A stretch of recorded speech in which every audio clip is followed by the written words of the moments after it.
The mind of a true seeker doesn't shatter from the outside. It implodes from within. And for Carl Jung, that moment of implosion came the day he turned his back on Sigmund Freud. What once felt like an unbreakable bond, mentor and protege, almost father and son, fractured in silence. Freud had chosen Jung as his heir, his successor in the empire of psychoanalysis. But Jung had glimpsed something Freud refused to look at, not just memories and mechanisms, not just childhood and repression. Jung saw something else entirely. He saw the soul. It wasn't a theory, it wasn't a concept. It was an experience. Something alive pulsed within him, whispering through dreams, surfacing in strange thoughts, tugging at the edges of consciousness. He tried to explain, to share this deeper truth, but Freud dismissed it. That rejection wasn't just personal, it was spiritual. And from that rupture, Jung began his descent. He called it the confrontation with the unconscious, but it was more than that. It was a death of the known world. A collapse that left him isolated, frightened, and on the brink of madness. He withdrew from his patients, vanished from society. Alone by the lake in Küsnacht, Switzerland, he wandered in silence while the storm inside him grew louder. In his journal, he confessed what most would never admit. He was falling. Not figuratively, literally falling into himself. He said he had only ever skimmed the surface, but now the depths were calling, and he went willingly. Then came the visions. Rivers of blood flooding Europe, long before the First World War erupted. Apocalyptic landscapes, prophets, gods, demons. The veil between waking life and dream dissolved, where others would have sought escape. Through medicine, distraction, denial, Jung remained still. He surrendered. He let the unknown speak. With trembling hands he took up a pen, not to analyze, not to organize thoughts into tidy theories, but to transcribe something far more ancient and sacred. He wrote down dialogues with mysterious figures. He sketched the visions. These pages weren't clinical records, they were alive. They were mythic. A serpent rising from a dark well whispered truths only the brave dare hear. A prophetess named Salome appeared, then Philemon, a winged old man who became Jung's guide through the underworld of the psyche. These were not hallucinations. These were not metaphors. They were encounters with the raw, unfiltered psyche. Most people never grasp this. Jung wasn't crafting ideas. He was undergoing transformation. He was stepping into the fire of initiation, letting the ego burn away so something older, deeper, could emerge. And from this crucible came something extraordinary. A book, not for publication, not for prestige, a sacred document of his inner journey. He bound it in red leather. He filled it with Gothic script and vibrant mandalas and paintings that looked like visions pulled from the forgotten temples. He called it Liber Novus, the new book, but the world would come to know it as the Red Book. It stayed locked away for decades, sealed like a treasure too dangerous for unready hands. When it finally emerged 50 years after his death, it stunned the world, not because it offered clear answers, but because it didn't. The Red Book isn't a guidebook. It's a mirror, a door, an invitation into the wilderness of the self. To open it is to walk into mystery, and to read it is to remember something buried inside you, and once you see it, you can never unsee. He knew something was coming. Not from the world, but from within. And for Jung, this wasn't theory. This wasn't an intellectual curiosity. This was a personal reckoning, raw, relentless, and terrifying. He once confessed, "I had to become a sick man. I had to become insane. I had to let go of everything I believed about myself. Only then could I find something real." And he meant it. What followed was not research. It was descent, a free fall into the chaos of the psyche, into the places most of us avoid at all costs. He stood at the edge of it all with everything to lose. A brilliant career, a family, prestige, security. But he walked away, not because he had failed, but because he knew that what he had built on the outside could no longer silence what was rising from the inside. The shadow was speaking, and unlike most, he chose to listen. It's easy to point fingers at the world, to blame others for our unrest. But Jung saw it differently. He understood that the real threat was not external. It was the unlived life inside of us, the voice we've silenced, the desires we have buried, the wounds we have ignored. He saw how people run from silence, from dreams, from discomfort. We distract, we scroll, we self-medicate. But Jung did the opposite. He sat with it. He welcomed the disintegration.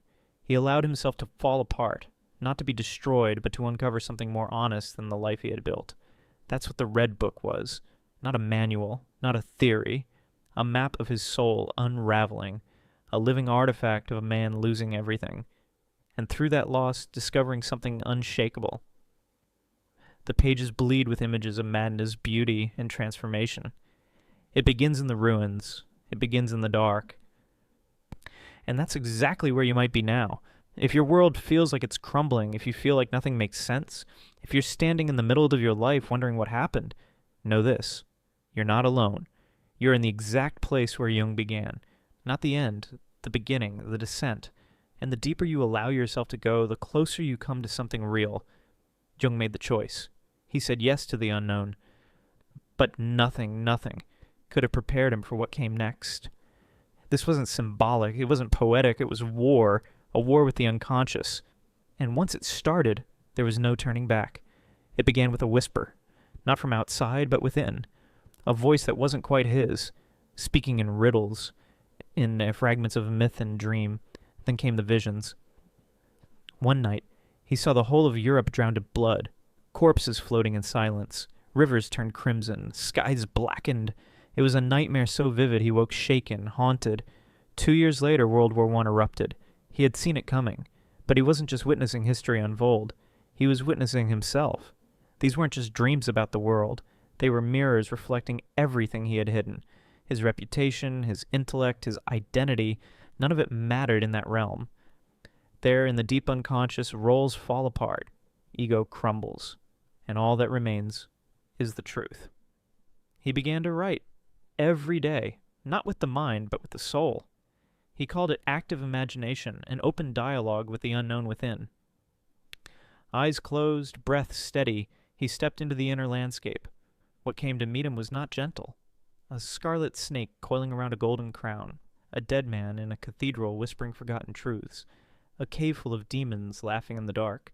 These weren't dreams, not fantasies. They were real, in a way the waking world never is.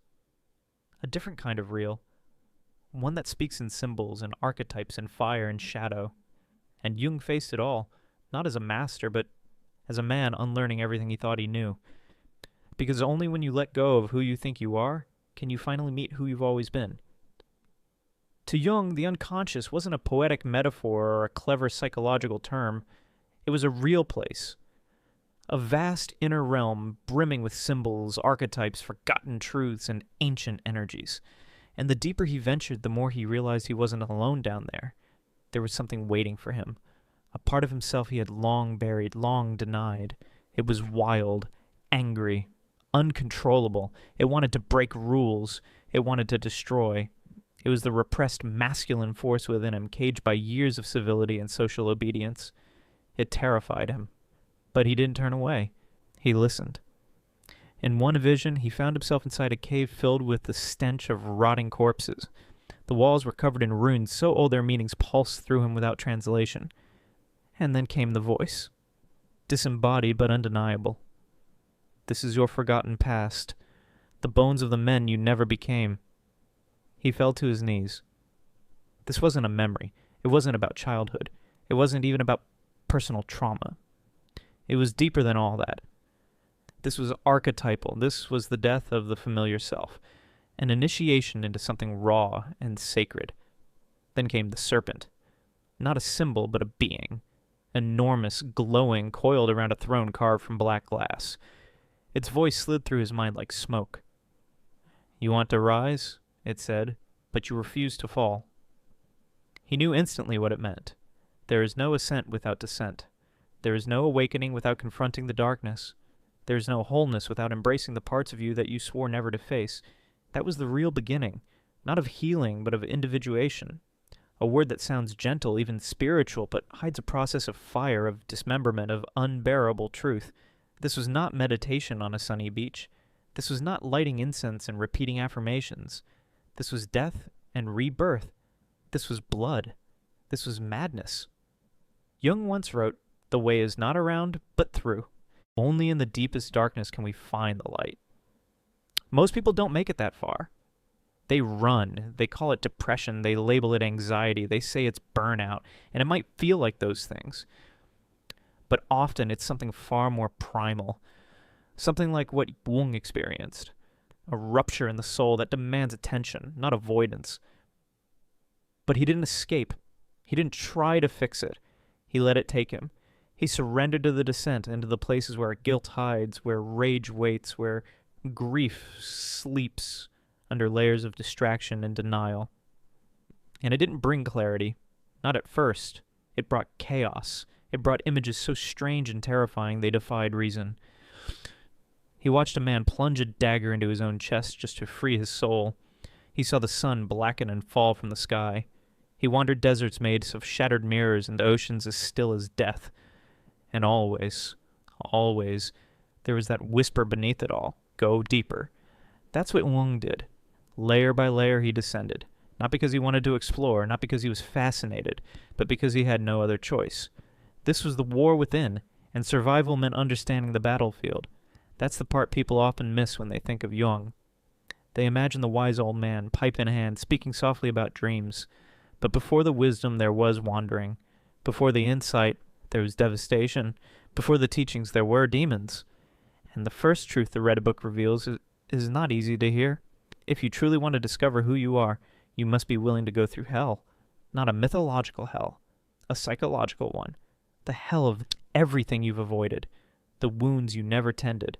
The guilt you covered up with performance. The rage you buried under kindness. The grief you silenced with distraction. And when you arrive there, it will not feel like healing, it will feel like madness. But if you stay with the discomfort, with the wildness, with the unbearable images, something begins to shift. Not instantly, not comfortably, but truthfully. And in that truth, you begin to see that your pain was never meaningless. It was never random. It was a doorway, a call, an invitation to remember who you were before the world told you who to be. It's not chaos. It's not evil. It's intelligent. And it's not here to destroy you. It's here to bring you home. Jung began to understand this slowly, painfully, as he descended far beneath the surface of ordinary life. Down here, logic had no meaning. The rules of waking life dissolved. And in that raw terrain where symbols had voices and visions took form, he didn't just meet monsters or gods. He encountered something far more dangerous. Himself. Not the polished self. Not the one that smiles at strangers or offers a measured advice. This self had no name, no manners, no desire to be liked. It was animalistic, violent, raw. It stared back at him with eyes full of rage and sorrow. This was the part he had buried beneath years of civility and intellectual pride. The part exiled by politeness. This was his shadow. And the shadow does not come gently. It doesn't knock. It storms in and sets fire to the max you've worn. For Jung, it began with a dream soaked in violence. He stood in a field, hands dripping with blood, a sword clenched tight. Bodies lay everywhere. Friends, family, strangers, all dead. But he didn't cry. He didn't feel guilt. He felt power, and that terrified him. He woke trembling, drenched in sweat. And what part of him was capable of such destruction? What force within could kill without hesitation? Was he losing his mind? Number. He was finally seeing the truth. For all his years spent building the identity of a healer, a scholar, a good man, he had only lived one side of the story. The rest was buried. And now it was rising. That's the great confrontation. The moment when the image you've constructed begins to crumble and something wild, unsocialized, deeply human emerges from the dark. Most people never let it surface. They avoid it, numb it, deny it. But Jung didn't. He let it speak. He let it scream. He let it show him the parts of himself he was most afraid to admit existed, and what it said was brutal. The shadow told him, "You are not whole. You are not honest. You wear the mask of a saint, but inside you burn like a wolf." And he knew it was true. Because wholeness isn't the absence of darkness. It's the union of opposites. It's not purity. It's not goodness at all costs. It's integration. That was the real work. The Red Book laid it bare. Within its pages, Jung records visions so disturbing most would recoil. Conversations with killers, liars, beasts, all of them reflections. In one vision, he wanders through a shattered temple. At the altar sits a man in chains, blindfolded, screaming. Jung asks, "Who are you?" The figure answers, "I am the truth you couldn't bear to see." That was the moment he realized what the shadow really is. It's not evil. It's truth unacknowledged, pain unspoken, desire unlived, anger denied. Jung later wrote, "To confront a person with their shadow is to show them their own light." But most people don't want that light, not if it means facing what they've hidden. Most would rather be good than whole. And that's the tragedy of modern life. We don't strive for integration. We strive for approval, to be liked, to be seen as moral, kind, harmless. But that performance comes at a cost. Because what we reject doesn't vanish. It festers. The jealousy we won't admit, the lust we shame, the rage we suppress, the ambition we downplay, all of it slips underground and becomes the shadow. And the more we ignore it, the more it grows. Not just inside of us, but outside. Because the shadow isn't content to stay hidden. It projects, it leaks into the world. You begin to see it in others. You hate the arrogant man, not because he's wrong, but because he reminds you of the pride you won't face in yourself. You scorn the selfish because they reflect your denied hunger. You fear the wild because it mirrors your repressed freedom. Jung didn't just study this, he lived it. And what he discovered was this: wholeness is not becoming better, it's becoming real.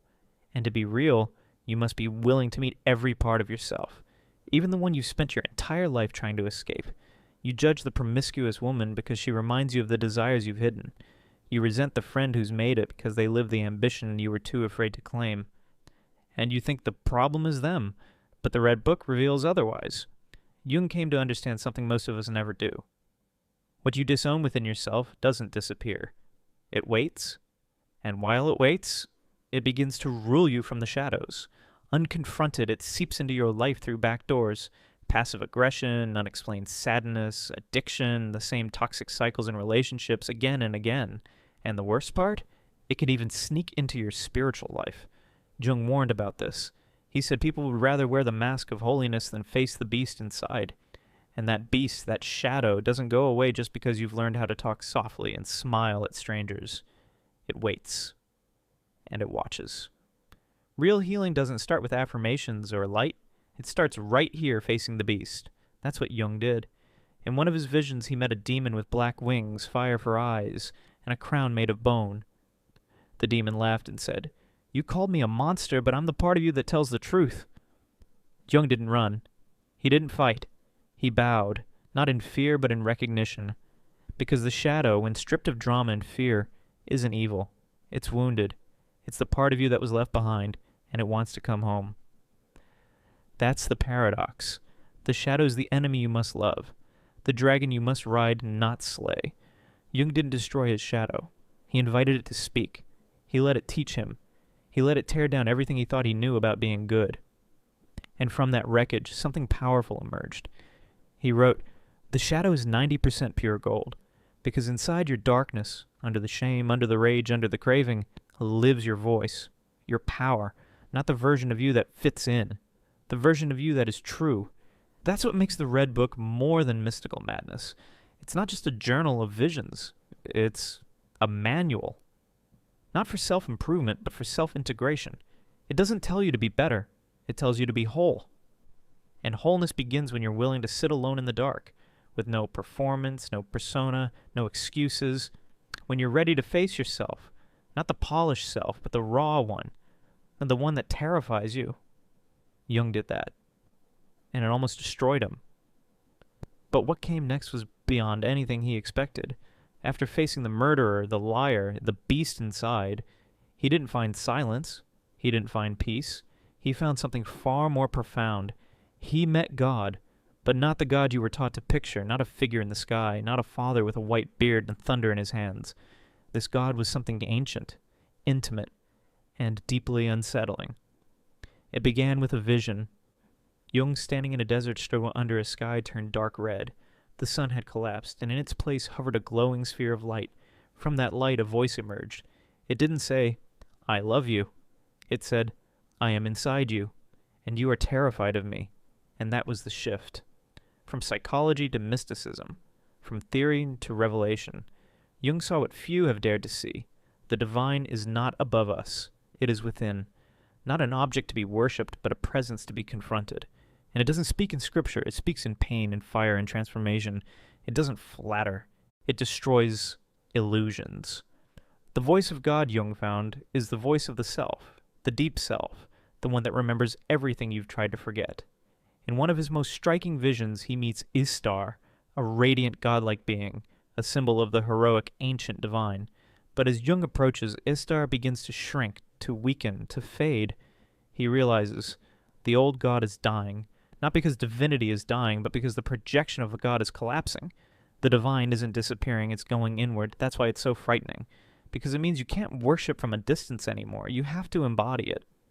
Jung wrote, God is no longer a beyond.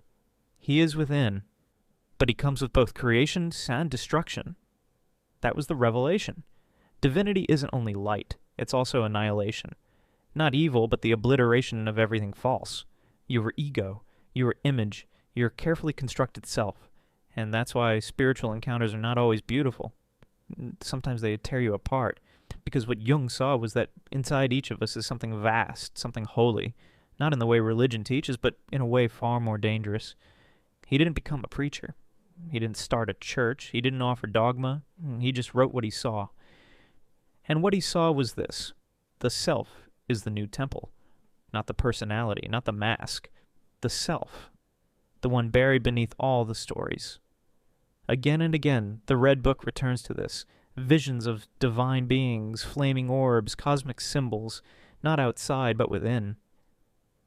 And Jung began to realize the ancient images we worship, Christ, the cross, the serpent, the tree, they're not just myths.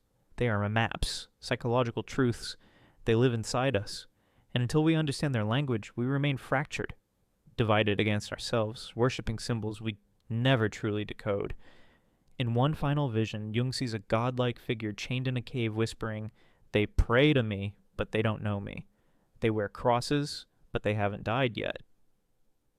And Jung understood. The real spiritual path isn't about belief, it's about death. The death of who you thought you were, and so that who you truly are can finally breathe.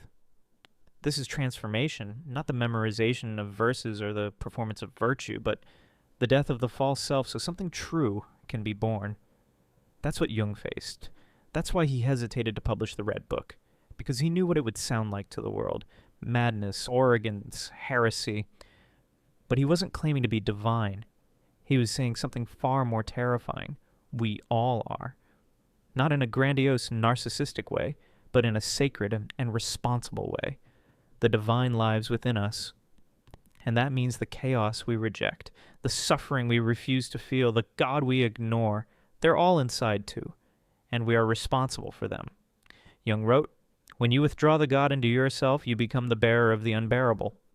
That's the mystical burden, no longer projecting the sacred onto churches or saviors or holy men, but embodying it, living it, holding both the light and the dark, the fire and the silence. To live symbolically as if everything matters, as if every step you take echoes through the soul.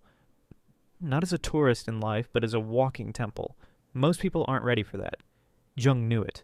He once said, "The gods have become diseases." What we used to understand as divine visitations, visions, voices, ecstasy, madness, we now diagnose as neurosis. Because modern man has lost the language of the soul, we try to explain everything, analyze everything, reduce everything to logic. But the soul doesn't speak in logic. It speaks in image, in blood, in silence, in myth. That's what the Red Book gave back to Jung, and to us, the forgotten language of the soul. It doesn't offer answers, it offers confrontations. It doesn't guide you with certainty. It drags you to the edge and leaves you with questions too deep for words. And one of the most shattering confrontations Jung faced was this: God is not who you think. Not safe, not tidy, not distant. He is within you. And if you truly meet him, if you truly open that door, he will break you, not to punish, but to make room. Because something else waits on the other side of that breaking. Something softer, stranger, the feminine, the soul. Salome. After fire comes water. After the storm of God comes the whisper of the soul. Jung had descended into darkness. He had faced the beast. He had stood before the divine. But something was still missing. Something profoundly human, profoundly mysterious. He had not yet met her, and she was waiting. One night, in a vision, he found himself in a vast crimson desert beneath a violet sky. The air was thick, heavy. He walked for what felt like eternity until two figures appeared. An old man with silver hair, and beside him a blind young woman wrapped in flowing robes. The man introduced himself as Elijah. The woman was Salome. Yes, that Salome, the seductress of Christian myth who danced for Herod and demanded the head of John the Baptist. But here in Jung's inner world, she wasn't seductive, she wasn't wicked, she was blind, and her voice was calm, strange, knowing. Jung was stunned. And what was she doing here? What was this symbol of temptation and destruction doing in the sacred space of his unconscious? And then she said something he never expected. I love you. It broke him. Love, from the most feared and rejected corner of myth. Love, from the symbol of death. It didn't make sense. It wasn't supposed to, because Salome didn't come to explain. She came to awaken something Jung had buried his entire life, his feminine soul. In Jungian psychology, she is called the anima, the inner feminine. Every man carries her. Every woman carries her opposite, the animus, the inner masculine. These are not mere traits. They are archetypal energies. The anima is mystery, emotion, surrender, intuition, creativity, chaos, the exact forces modern life teaches us to fear and suppress. And Jung had done just that. He had lived in his head, in logic and science and reason and structure and control. And now she had come to reclaim her place. She didn't demand obedience. She didn't ask for worship. She simply revealed herself in blindness, in beauty, in truth. And with her, Jung began to understand wholeness isn't found in dominance. It isn't found in intellect or control or spiritual pride. It's found in union, in balance, in allowing the forgotten energies within us to return home. That was the gift. And it came not from conquering, but from listening. Not from mastery, but from surrender. And in that surrender, something ancient was reborn. But now, in the Red Book, the soul had taken shape, and it wore the face of Salome. She didn't demand anything. She didn't argue. She didn't try to be understood. She simply stood there and said, I see you. Even though I'm blind, I see you. That line shattered something inside Jung, because that's what the soul does. It doesn't see you with eyes. It sees you with feeling. It doesn't want to fix you, save you, or judge you. It wants to know you, to reach the places inside you that no one else has ever touched. That's why most people run from their anima. She doesn't care about your credentials. She doesn't worship your accomplishments. She doesn't flinch at your darkness. She wants your truth, and to meet her you have to surrender. Jung struggled with that. He tried to question her, analyze her, explain her away, but none of it worked, because the feminine isn't something you master. It's something you honor. That's when the visions changed. They became more intimate, more unpredictable. Salome would appear in many forms, sometimes as a lover, sometimes as a child, sometimes as a serpent, a ghost, a flame, always mysterious, always just out of reach. She'd arrive in silence and disappear without a word, leaving only questions in her wake. What does it mean to love your soul? What does it mean to listen without needing to understand? What does it mean to feel without needing to explain? The Red Book doesn't answer these questions, but it shows you the truth Jung discovered.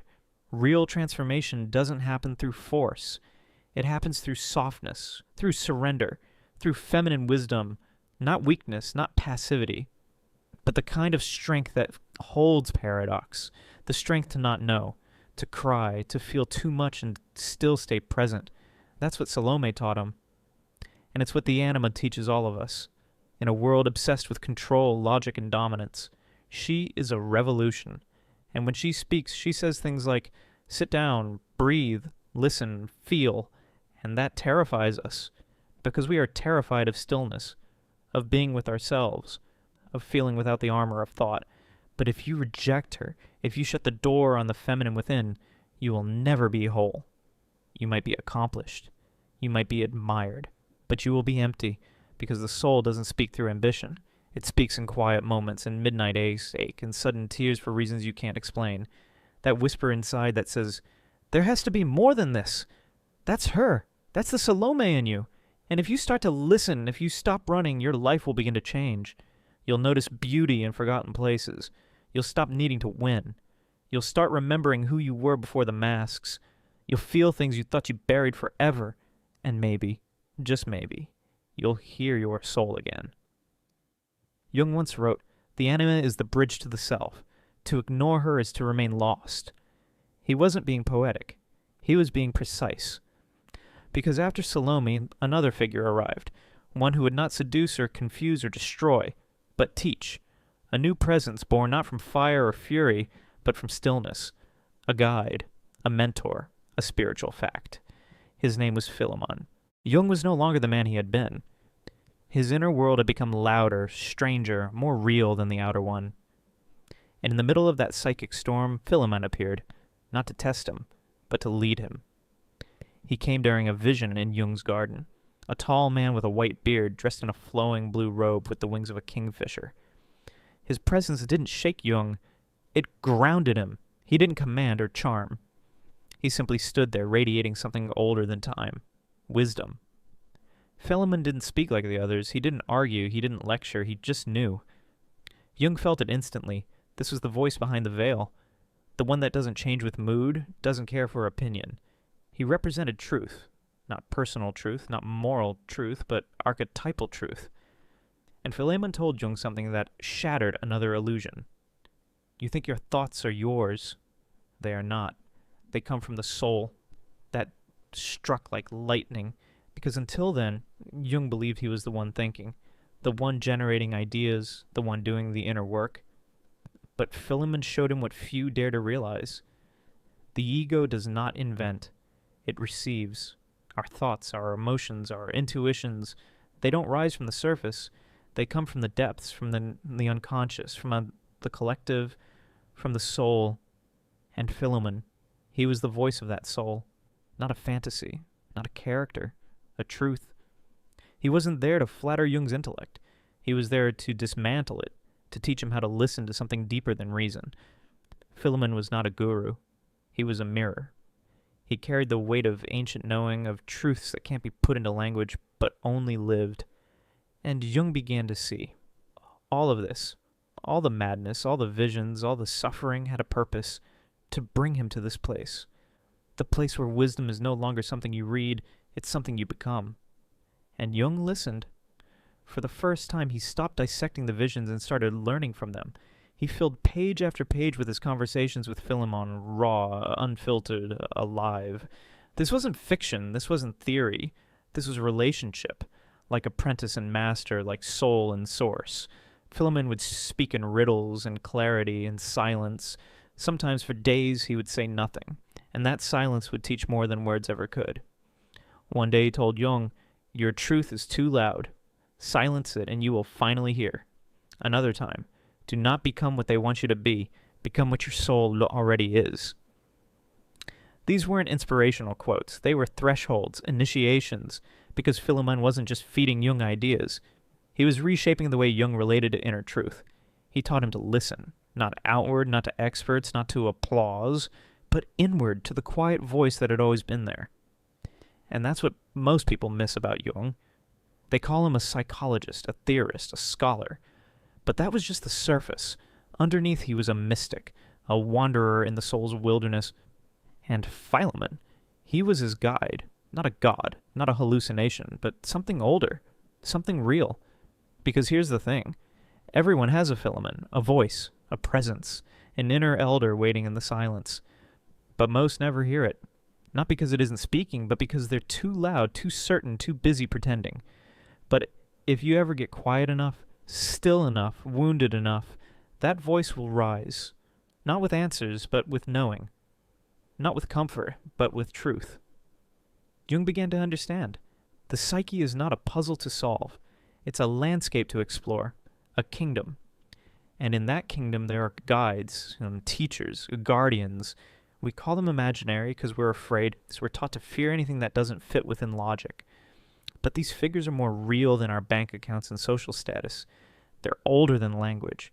They carry wisdom that it isn't earned. It's remembered. Philemon became Jung's compass. When he didn't know which path to take, he asked. When the world pulled him in 100 directions, he returned to that voice. And Philemon never made things simple. He didn't offer binaries, he offered the paradox. Do not try to become light. Become dark until your light shines from it. That's the soul's way. Not escape from the dark, but union with it. Integration. And Jung changed. He moved slower, he spoke less. He didn't need to prove anything anymore. His life became symbolic. He started the painting mandalas, intricate circles of shape and color, not art for beauty, but maps of the inner world. Philemon called them guidance, reflections of the self. And here's what made Jung different. He never made Philemon a god. He never claimed divinity or worshipped the figure. He knew Philemon was part of him, a deeper, wiser, eternal part. That's individuation, not the ego vanishing, but expanding to contain all of you, the wounded child, the beast, the goddess, the teacher, sitting at the same table. Whole.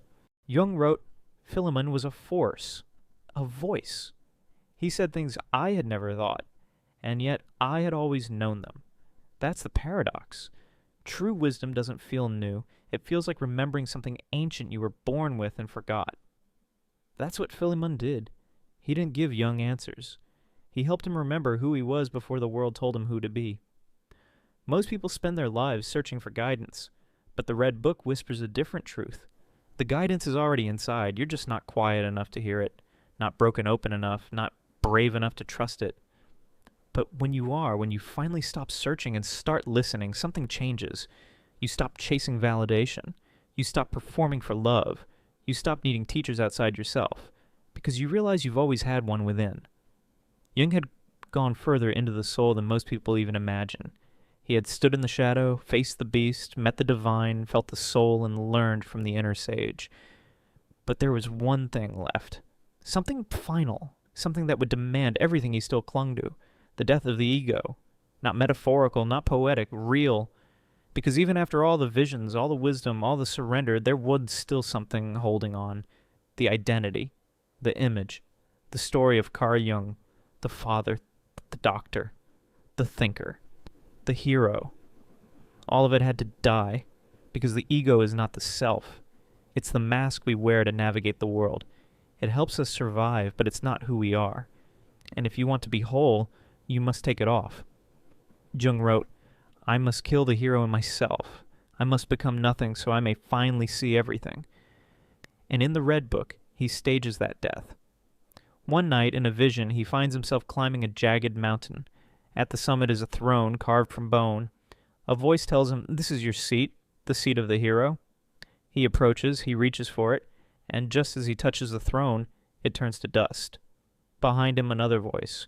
You were never meant to sit here, you were meant to fall. And in that moment, everything shattered, because Jung understood. Even his spiritual journey had become a trap. Even his search for truth had become a performance, a mask. The ego doesn't just hide in arrogance or vanity. It hides in healing, in holiness, and wisdom. It wears every face it must to survive. And to truly become whole, to truly become real, he had to let it all go. Not just the bad, but the good. Not just the false, but the familiar. And he did. He walked away from the throne, away from the story, into the unknown. And there, in that empty space beyond the mind, beyond the myth, beyond the man, the self began to emerge. He let go of everything. His brilliance, his theories, his sense of being someone important. Even the pursuit of awakening, which had once lit his soul on fire, began to feel like another costume, another role, another attempt to be someone. So he did what almost no one dares to do. He surrendered the search. He stopped seeking and started dissolving. The one who had always strived, the doctor, the analyst, the hero. He stepped aside. And what remained was nothing. Nothing. And yet everything. No thoughts, no ambitions, no purpose, just stillness. Just breathe. Just existence without interpretation. Jung called it being nothing. And he stayed there, not for minutes or hours, but for as long as it took. He didn't rebuild. He didn't reframe. He didn't seek comfort in new philosophies or new identities. He sat in the ashes. He let the false self rot away. And then quietly something unexpected emerged, not in a burst of light, not in revelation, but in peace. A peace that asked nothing of him. A peace that didn't come from answers, but from release. It was the peace of knowing he didn't have to become anything more. He already was. Not perfect, not complete, but real, present, whole in his brokenness. And this is the truth we run from, the idea that we are enough, not when we heal, not when we succeed. Now, in this mess, in the silence, in this terrifying freedom, the ego hates that truth because the ego needs a project. It needs a role to play, a ladder to climb, a purpose to prove. But the self doesn't perform. The self just is. It watches, it feels, it knows. Jung once wrote, "To become what you are, you must cease to be what you pretend to be." And that's the heart of it. The masks don't have to be burned in rage. They can simply be dropped. Quietly, gently. Not out of self-hate, but out of truth. Because underneath them is not a blank space. Underneath them is you. The you that was never missing, only hidden. When Jung stopped trying to fix himself, he discovered he wasn't broken. When he stopped chasing wholeness, he realized he already contained it. The confusion, the rage, the doubt, and then the love, the visions, the despair, all of it belonged. All of it was sacred. The soul doesn't discriminate between what is holy and what is not. It holds everything. And that is where real transformation begins. Not an improvement, but an integration. Not by becoming something better, but by becoming something true. When the ego finally stepped down, something else took its place. Not a concept, not a theory, a presence. A center that wasn't trying to lead, only trying to live. The ego didn't vanish. It became humble. It no longer sat on the throne. It served the throne. And on that throne sat the self. Not an idea of who Jung wanted to be, but the living experience of who he always was beneath the noise. And that shift, that was the true rebirth. Not spiritual fantasy, spiritual embodiment. Most people never get there, because the cost is high. Ego death feels like madness, like failure, like floating in a void where nothing makes sense. It feels like dying because it is. It's the death of the image, the collapse of the script, the unraveling of who you thought you had to be.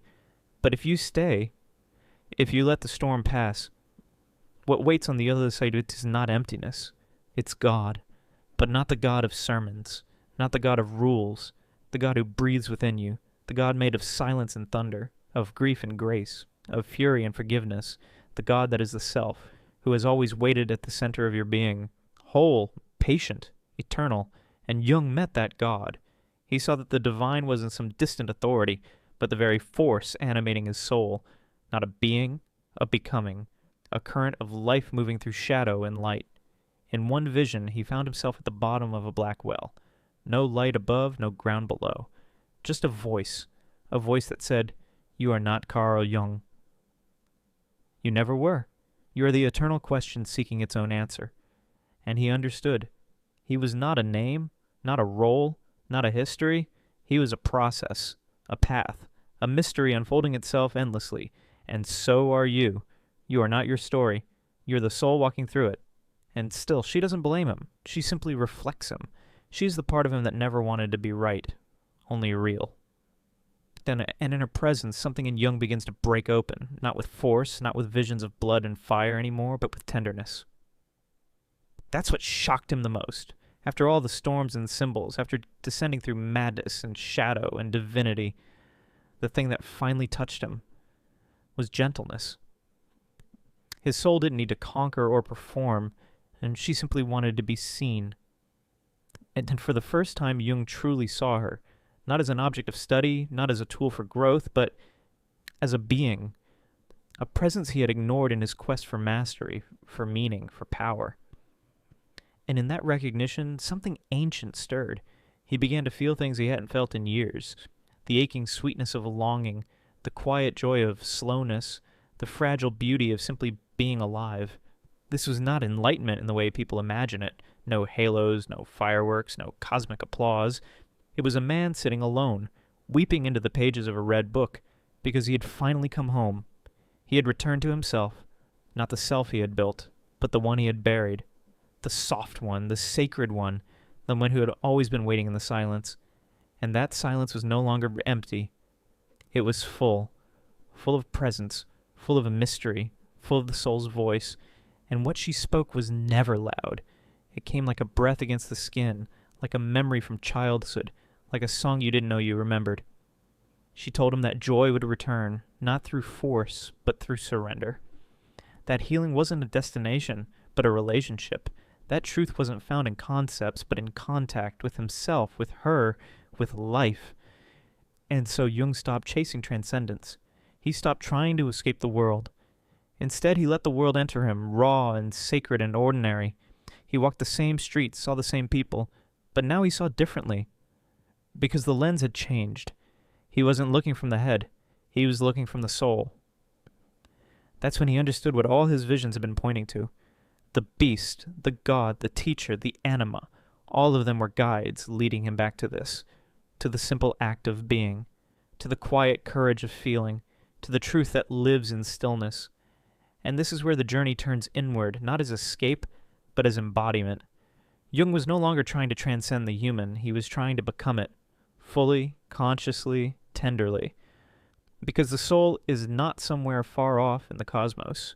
She is right here, in your breath, in your bones, in the moment you stop running and just let yourself be seen. That's what the Red Book is, not a map, a mirror, a conversation with the part of you that you locked away when you thought being strong meant being silent, the part that only speaks when you finally stop speaking over it. And if you listen, truly listen, you will hear what Jung heard, the voice that says, "I am your soul. I never left. I've just been waiting for you to come home." They talked about reason, science, sanity, and Jung had gone beyond all of it. Not because he rejected science, but because he knew it could only take you so far. There's a place reason cannot enter, a territory no textbook can chart, and that place is the soul. The Red Book was not meant for a world that was still afraid of the inner world. So he waited. He kept it hidden, like a sacred fire not meant for careless hands. In doing so, Jung made the most radical choice a thinker could ever make. He chose truth over recognition.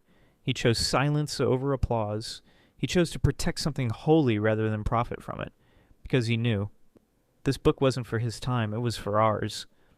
A time when people have everything but feel empty, when we scroll for hours and still feel lost, when we pretend to be fine while quietly falling apart inside. The Red Book speaks to that silent collapse. It's not a self-help guide. It's not 10 steps to happiness. It is a confrontation with the parts of you that you've buried to survive. The beast, the child, the soul, the shadow, the feminine, the teacher, the truth. And it doesn't offer answers. It dares you to ask the right questions. Who am I without my name? What part of me have I never let speak? What has my pain wanted to teach me? When did I stop being real? These aren't questions for the mind. They're questions for the soul. And if you're brave enough to ask them, the Red Book becomes more than a book. It becomes a doorway into yourself. That's what Jung gave us. Not a system, not a doctrine, a path. A path that winds through madness, darkness, surrender, and silence. Not to destroy you, but to reveal you. The you that's been waiting beneath the noise. The you that remembers what it means to feel, to belong, to live. And in a world obsessed with speed, achievement, image, Jung's quiet voice breaks through like thunder. Your vision will become clear only when you look into your heart. Who looks outside dreams. Who looks inside awakens. That is the gift of the Red Book. Not answers. Awakening. And not the kind that makes you rise above life, but the kind that roots you so deeply into it that even your pain becomes sacred. Even your wounds become wise. Even your silence begins to speak. So no, Jung didn't publish it. He protected it. Because he understood, before something can be shared, it must be lived. Before it can be taught, it must be endured. And before it can awaken the world, it must first break the man. He let it break him. And from the ruins, a soul walked home. It's a mirror. And when you truly look into it, you don't see Carl Jung. You see yourself, not the self you show the world, but the one beneath the noise, the one that's been waiting for you to stop running, waiting for you to turn around and listen. The Red Book doesn't ask you to believe anything. It asks you to feel everything. It doesn't offer comfort. It offers confrontation. It doesn't give you answers. It gives you back to yourself. Because you, like Jung, have a shadow. You, like Jung, have a soul. You, like Jung, have voices inside you that you've silenced for too long. And now they are waking up. The only question is, will you listen? Will you be brave enough to face the dragon within and ask it why it came? Will you let go of the mask you've been wearing and let the silence speak? Will you stop reaching outward for light and instead descend inward into the dark, where the real flame burns? You see, the Red Book is not a relic, it's a torch, and it's now in your hands. not to study, not to explain, but to live. So start walking, start listening, start feeling, because the journey Jung began is not over. It's only just begun. And this time, it's yours. It's not just a story, it's a mirror. And now that you're here, standing in front of it, the reflection can't be ignored. You might not hear voices from the heavens or see visions carved into the night sky, but there's a different kind of whisper echoing inside you. It lives in the unease you feel when the world goes quiet. It stirs in the dreams that haunt you, in the anxiety that pulses without a name, in the quiet ache beneath your ribs that keeps asking if this life you're living is really yours. That's where your journey begins. Not in the past, not in someone else's mythology, but in the still spaces you've learned to avoid. It begins when the noise fades and the masks you wear start to crack. In the small, honest moments you keep pushing away, because facing them would mean finally telling the truth. The truth about who you've become and who you're not. This journey doesn't ask you to become something new. It dares you to return to something ancient inside you, something buried beneath all the pretending. It won't demand perfection, but it will demand everything real. Because the soul doesn't speak in applause or achievements. It speaks in symbols, in discomfort, in the grief you haven't faced, in the choices you never made, in the version of yourself you had to abandon just to feel accepted. You can't step into your wholeness without first confronting the mask you mistook for your identity, not with judgment, not with violence, but with a fierce kind of honesty, the kind that sits with the pain instead of pushing it away, the kind that stops explaining and starts listening, because the parts of you you've hidden, the shame you've carried, the guilt that lingers, they aren't there to punish you. They're the map back home. This isn't about fixing yourself. This is about remembering the version of you that never needed to be taught how to dream, how to feel, how to trust the voice inside, the version that existed before you were told to be smaller, quieter, easier to love. That's what real transformation is. It's not about arriving, it's about returning. And you don't need sacred texts or rituals to begin. All you need is silence and the courage to ask the questions you've spent your whole life avoiding. What am I pretending not to know? What part of me is begging to be seen? What must I let go of, not just in my habits, but in my identity, for something more true to rise? The answers won't come in thunder. They'll arrive like whispers. But if you're still enough, brave enough, present enough, your soul will answer. Not to inform, but to transform. Not to make you feel safe, but to make you feel alive. Because this was never about understanding everything. It was about crossing the threshold, about stepping into the unknown with nothing but your truth as a guide. And once you do, once you make that choice to stop running and finally face what you've buried, something changes. You stop needing the world to reflect your worth. You stop performing for people who can't see you. You stop fearing the solitude because now you know it was never emptiness. It was your soul speaking in a voice you'd forgotten how to hear. And in that voice, you'll find something rare. Not the power to dominate, but the power to stand your ground without explanation. The kind of power that doesn't shout. It just is. Quiet.